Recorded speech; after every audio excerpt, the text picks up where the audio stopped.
Setelah sempat mangkir, akhirnya anggota DPR dari fraksi P3 Fani Syafriansyah atau Ivan Has memenuhi panggilan tim penyidik di Treskrimum Polda Metro Jaya. Putra mantan Wakil Presiden Amsah Has itu diperiksa sebagai tersangka dalam kasus dugaan penganiayaan pembantu rumah tangga.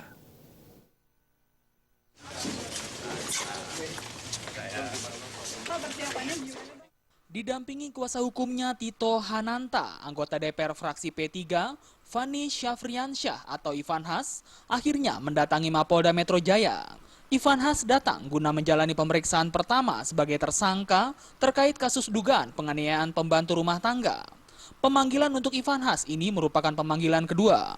Pasalnya anak mantan Wakil Presiden Hamzah Has itu tidak hadir dalam pemanggilan pertama. Tak ada komentar apapun dari Ivan Has terkait pemeriksaannya ini. Sementara itu, kuasa hukum Ivan Has, Tito Hananta, mengatakan kliennya siap mengikuti prosedur pemeriksaan. Tito juga mengatakan bahwa kliennya tidak terlibat kasus narkoba, seperti yang ramai diberitakan belakangan ini. Penetapan status tersangka itu, Bang Ivan.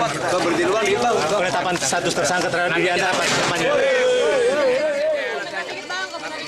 apa tanggapan Anda?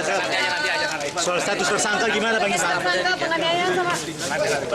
Soal penetapan status tersangka gimana Bang Ivan? Pada 9 Oktober 2015, Ivan Has dilaporkan Lembaga Perlindungan Anak dan Perempuan Indonesia (LPAPI) ke Mahkamah Kehormatan Dewan atau MKD DPR.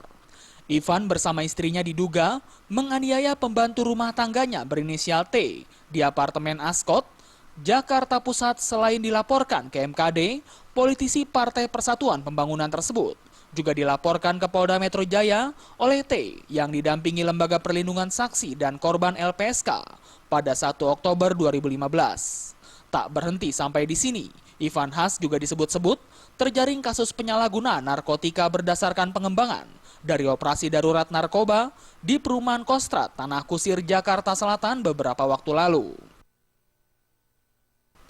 Dari Jakarta.